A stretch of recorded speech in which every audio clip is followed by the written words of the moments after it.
Bismillahirrahmanirrahim. Assalamu alaikum student. Today we are going to study greenhouse effect and global warming, which is the article 10.4 of unit 10, heat capacity and modes of heat transfer. तो student ये हमारा lecture number 8 है, तो चल के देखते हैं कि हम किस तरह इसको इजीली अंडरस्टैंड कर सकते हैं। स्टूडेंट अगर हम बात करें ग्रीन हाउस इफेक्ट की, तो ग्रीन हाउस इफेक्ट बेसिकली क्या है? Green house effect is basically natural process. ये एक नेचुरल प्रोसेस है और इसके रिजल्ट में अर्थ की सरफेस और अर्थ के एटमॉस्फेयर का टेम्परेचर राइज हो जाता है। ये किस तरह से काम करता है, इसको डिफाइन करने के लिए मैंने 4 स्टेप्स में इनको एक्सप्लेन किया है। तो पहले स्टेप्स में क्या होगा? पहले जो स्टेप नंबर 1 है वो ये है कि जब सन जो है उसकी एनर्जी अर्थ के ऊपर पहुंचेगी, यानी सन जो है वो अपनी energy in the form of heat और in the form of light जो है वो अर्थ तक भेजेगा।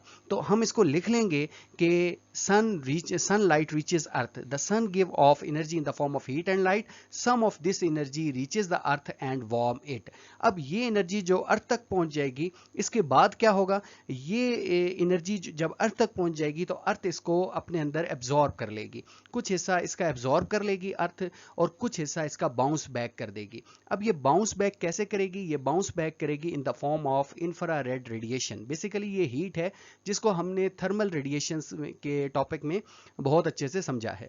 तो जितने भी ऑब्जेक्ट होते हैं वो सारे के सारे टेम्परेचर की डिफरेंस की वजह से इंफ्रारेड रेडिएशंस को इमिट करते हैं। सन इसको वार्म कर रहा है अर्थ को, और अर्थ क्या कर रही है? इंफ्रारेड रेडिएशंस को इमिट कर रही है, बाउंस बैक कर रही है। तो इस स्टेप को हम लिख लेंगे। इसको स्टूडेंट हम इस तरह से लिखेंगे, the earth absorb sunlight and then give off heat in infrared radiation back into space. यानी अभी तक हमने 2 स्टेप्स देखे हैं। एक स्टेप में ये है कि सनलाइट अर्थ तक पहुंचती है और अर्थ क्या करती है? वार्म होने की वजह से इंफ्रारेड रेडिएशंस को इमिट करती है। अब नेक्स्ट देखते हैं स्टूडेंट, नेक्स्ट स्टेप में क्या होगा। नेक्स्ट स्टूडेंट क्या होगा? नेक्स्ट स्टूडेंट कुछ इस तरह से होगा कि जब ये इंफ्रारेड रेडिएशन जो कि अर्थ इमिट कर रही है, यहाँ रेड एरो में भी दिखाई दे रहे हैं, जब ये स्पेस की तरफ जाएंगे तो यहाँ मौजूद एटमॉस्फेयर की लेयर इस हीट एनर्जी को अपने अंदर एब्जॉर्ब कर लेगी। ये जो रेड कलर के एरोज हैं ये बेसिकली इंफ्रारेड रेडिएशंस हैं या हीट एनर्जी है, जिसको आप थर्मल एनर्जी भी कह सकते हैं। तो ये थर्मल एनर्जी को ये एटमॉस्फेयर एब्जॉर्ब कर लेगा। सारी की सारी थर्मल एनर्जी को एब्जॉर्ब नहीं करता, लेकिन काफ़ी हद तक थर्मल एनर्जी को ये एटमॉस्फेयर एब्जॉर्ब कर लेता है। अच्छा, अभी हमने क्या देखा? अभी हमने ये देखा कि सनलाइट से हीट एनर्जी आ रही थी और लाइट एनर्जी वो इस एटमॉस्फेयर से गुजरी, अर्थ के ऊपर पड़ी, अर्थ का कुछ हिस्सा इसने एब्जॉर्ब कर लिया और कुछ बाउंस बैक कर लिया इन the form of IR radiation. जब ये बाउंस बैक हो रहा था तो वापस स्पेस की तरफ जा रही थी ये रेडिएशंस, तो इनको एटमॉस्फेयर ने क्या कर लिया? अपने अंदर एब्जॉर्ब कर लिया। अच्छा स्टूडेंट, आगे स्टडी करने से पहले यहाँ मेरे पास एक क्वेश्चन है, और ये वैसे आपके माइंड में भी आना चाहिए कि जब सनलाइट से हीट एनर्जी आ रही थी तब तो एटमॉस्फेयर ने इसको एब्जॉर्ब नहीं किया, और जब ये बाउंस बैक होकर वापस जा रही है तब क्यों एटमॉस्फेयर इसको एब्जॉर्ब कर रहा है? इसका क्या रीजन है? ये बड़ा एक इंटरेस्टिंग क्वेश्चन है। इसको देखते हैं, अपनी इस फिगर से समझने की कोशिश करते हैं। स्टूडेंट इस तरह से है कि जब सन से हीट एनर्जी और लाइट एनर्जी ट्रैवल करके आती है तो जो सनलाइट हैं वो बेसिकली शॉर्ट वेव्स रेडिएशंस हैं, और शॉर्ट वेव रेडिएशन इस एटमॉस्फेयर से इजीली पास हो जाती हैं। जब ये अर्थ के ऊपर पहुंचती हैं और अर्थ जब इसको इमिट करता है, बाउंस बैक करता है, तो तब ये अर्थ लॉन्ग वेव रेडिएशंस की वेव्स को इमिट करता है, जो कि ये जो एटमॉस्फेयर है उसका मैक्सिमम हिस्सा अपने अंदर एब्जॉर्ब कर लेता है। अब यूँ समझें कि एटमॉस्फेयर जो है, जो गैसेस की लेयर्स हैं, ये शॉर्ट वेव रेडिएशंस को तो अलाउ करती हैं लेकिन लॉन्ग वेव रेडिएशंस को अपने अंदर एब्जॉर्ब कर लेती हैं।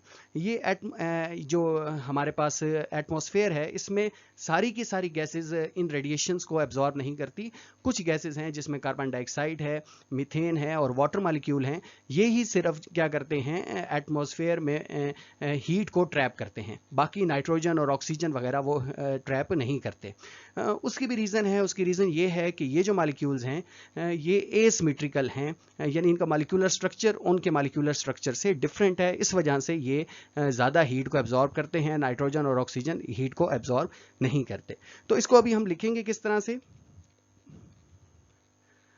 इसको स्टूडेंट हम लिखेंगे कि some of gases in the earth atmosphere like carbon dioxide, methane and water vapour trap this heat and stop it from escaping into space. यानी ये जो गैसेस हैं ये क्या करती हैं, कुछ हीट को एब्जॉर्ब कर लेती हैं और इनको स्पेस में आउट होने से रोकती हैं। नेक्स्ट स्टूडेंट जो 4 नंबर पॉइंट है उसमें हम लिखेंगे कि दीज गैसेस, ये गैसेस क्या करती हैं, act like a glass of green house. ये like a glass of green house act करती हैं और they keep some of heat inside the atmosphere making the earth warmer than it would be without them. यानी ये earth के temperature को, अर्थ को warmer कर देती हैं, जो कि इसके बगैर मुमकिन नहीं है। तो स्टेप नंबर 4 में अर्थ का टेम्परेचर राइज हो जाएगा। इस एटमॉस्फेयर ने क्योंकि हीट ट्रैप कर ली तो एटमॉस्फेयर के टेम्परेचर राइज होने की वजह से अर्थ का टेम्परेचर हम कह सकते हैं राइज हो जाएगा। इसका इफेक्ट क्या होगा, अगर ये ना हो ग्रीन हाउस इफेक्ट तो फिर क्या होगा, इसको समझते हैं अपनी अगली स्लाइड्स में। स्टूडेंट यहाँ क्वेश्चन ये राइज होता है कि what would happen if there is no green house effect. अगर ग्रीन हाउस इफेक्ट नहीं हो तो तब क्या होगा। तो इसका आंसर ये है कि if earth had no atmosphere, basically green house effect हो रहा है एटमॉस्फेयर की वजह से। तो अगर एटमॉस्फेयर ना हो और एटमॉस्फेयर के अंदर मौजूद ये गैसेस ना हो, it would have emitted all the absorb radiation and its temperature would have dropped to -180 at night। Student ये होगा कि अगर ये गैसेस ना हो जो कि एटमॉस्फेयर में प्रेजेंट हैं, तो फिर ये जो अर्थ रेडिएशंस को इमिट कर रही है, हीट इमिट कर रही है इन द फॉर्म ऑफ रेडिएशन, इसको एब्जॉर्ब करने वाला कोई नहीं होगा। तो जब ये रेडिएशन को कोई एब्जॉर्ब करने वाला नहीं होगा तो अर्थ का जो टेम्परेचर है वो फॉल हो जाएगा, वो ड्रॉप हो जाएगा और ये नाइट के टाइम -180 सेल्सियस तक पहुंच जाएगा। At such low temperature, life would not have existed at the earth। तो इतने कम टेम्परेचर पर लाइफ एग्जिस्ट नहीं कर सकती। अर्थ के ऊपर हर कोई सर्दी की वजह से मर जाएगा। नेक्स्ट क्या होगा, नेक्स्ट हम अपनी अगली स्लाइड्स में समझते हैं। स्टूडेंट अब हम समझते हैं कि किस तरह green house effect global warming को काज करता है। तो ह्यूमन एक्टिविटीज़ हैं जिसमें बर्निंग ऑफ फॉसिल फ्यूल्स है, स्मोक बाय व्हीकल्स है, इंडस्ट्रीज़ है, डिफॉरेस्ट्रेशंस हैं, ये सारे के सारे प्रोसेसेस क्या कर रहे हैं, एटमॉस्फेयर में ग्रीन हाउस गैसेस की कंसंट्रेशन को इंक्रीज कर रहे हैं। अब ग्रीन हाउस गैसेस की कंसंट्रेशन अगर एटमॉस्फेयर में ज़्यादा होगी तो इससे क्या होगा, ज़्यादा हीट ट्रैप होगी जो कि अर्थ इमिट कर रही है। तो ज़्यादा हीट अगर ट्रैप होगी तो एटमॉस्फेयर का टेम्परेचर ज़्यादा हो जाएगा। तो अगर एटमॉस्फेयर का टेम्परेचर ज़्यादा होगा तो इसी प्रोसेस को, इसी फिनोमेना को हम कहते हैं ग्लोबल वार्मिंग। तो हम इसको लिख लेंगे कि इस तरह से लिखेंगे कि due to this amount of thermal radiation trap by green house gases have increase the earth average temperature. ये अर्थ के एवरेज टेम्परेचर को इंक्रीज कर देता है। This gradually increase in the temperature of the earth atmosphere and ocean called global warming. तो इसी को हम कहते हैं ग्लोबल वार्मिंग कहते हैं। स्टूडेंट नेक्स्ट देखते हैं कि इसके इफेक्ट क्या हैं ग्लोबल वार्मिंग के। तो ग्लोबल वार्मिंग के जो इफेक्ट हैं, इनमें पहला जो इफेक्ट है वो है फ्लडिंग। फ्लडिंग क्या है, फ्लडिंग किस तरह से होती है, क्योंकि increase in temperature of earth is causing fast melting of glacier. जितना अर्थ का टेम्परेचर ज़्यादा होगा उतने ज़्यादा ग्लेशियर यानी बर्फ़ के पहाड़ जो हैं वो पिघलेंगे। अब जितने ज़्यादा बर्फ़ के पहाड़ पिघलेंगे उतना सी लेवल जो है वो राइज हो जाएगा। अगर सी लेवल राइज हुआ तो सुनामी या इस तरह के जो आते हैं अर्थक्वेक, उनकी वजह से क्या होगी, फ्लडिंग होगी। कोस्टल एरियाज़ में ज़्यादा पानी आएगा, ज़्यादा सैलाब आएगा। इसी तरह से साथ दूसरा जो फिनोमिना है, जो इफेक्ट होता है ग्लोबल वार्मिंग से, ग्लोबल वार्मिंग की वजह से राइज होता है, वो है ह्यूरिकेन्स। ह्यूरिकेन्स को हम स्टूडेंट पहले भी बड़ा डिटेल में समझ चुके हैं कि ये किस तरह होती है, लेकिन यहाँ हम ये सिर्फ देखेंगे कि ग्लोबल वार्मिंग की वजह से ये किस तरह रोनमा होता है। तो ग्लोबल वार्मिंग बेसिकली क्या करता है, हीट अप ओशियन, ये समंदर को हीट अप करता है, गिविंग द ह्यूरिकेन मोर एनर्जी, और ज़्यादा एनर्जी देता है। This make stronger with faster winds and heavier rain, और ये ज़्यादा बारिश और तेज़ हवा की वजह बनता है। इसी के साथ स्टूडेंट ग्लोबल वार्मिंग की वजह से रेनफॉल जो है वो भी ज़्यादा होती है। क्यों, क्योंकि जितनी ज़्यादा ग्लोबल वार्मिंग होगी, टेम्परेचर अर्थ का ज़्यादा होगा, इतनी ज़्यादा एवापोरेशन होगी, यानी जो पानी पड़ा है, जो वाटर पड़ा है लैंड के ऊपर, वो एवापोरेट होगा और वो क्लाउड्स की फॉर्म ले लेगा, और जिसकी वजह से ज़्यादा बारिशें होंगी। तो rising temperature due to global warming increased evaporation causing more rainfall. इसके साथ और इफेक्ट स्टूडेंट देखते हैं अपनी अगली स्लाइड में।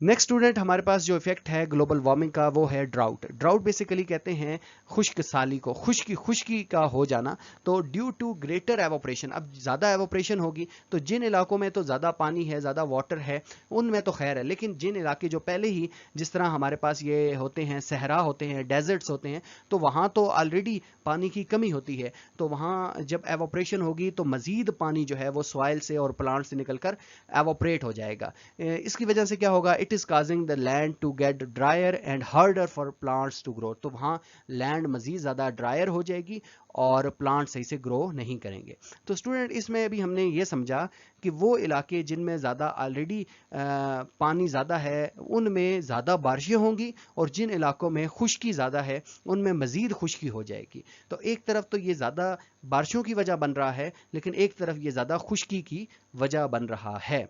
तो ये बड़ा एक हमारे लिए अलार्मिंग सिचुएशन है। नेक्स्ट स्टूडेंट, देखें कि वाइल्ड फायर, जंगलात में जो आग लग जाती है वो भी ग्लोबल वार्मिंग की वजह से ही होती है। तो ग्लोबल वार्मिंग की वजह से बेसिकली ट्रीज जो है वो ड्राई हो जाते हैं, और बुशेस वगैरह, झाड़ियाँ वगैरह, वेजिटेशन, ये सारी की सारी ड्राई हो जाती है क्योंकि एवोपरेशन की वजह से, अभी हमने देखा। तो ये बेसिकली क्या करती हैं, फ्यूल्स प्रोवाइड करती हैं फायर के लिए। जितनी ज़्यादा ये ड्राई प्लांट्स होंगे उतनी ज़्यादा आग लगने के चांसेस ज़्यादा होंगे फॉरेस्ट में। इसी के साथ स्टूडेंट, विंटर स्टॉर्म भी देखने को मिलता है।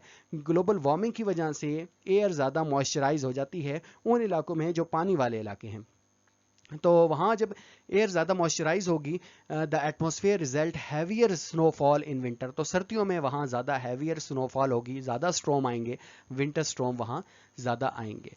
तो स्टूडेंट, इसी के साथ this is all about green house effect and global warming, which is lecture number 8। अगर कोई भी क्वेश्चन या क्यूरी हो तो आप कमेंट सेक्शन में लाजमी पूछिए। मिलते हैं न्यू वीडियो लेक्चर के साथ। अपना बहुत ख्याल रखिएगा। तब तक के लिए अल्लाह हाफिज।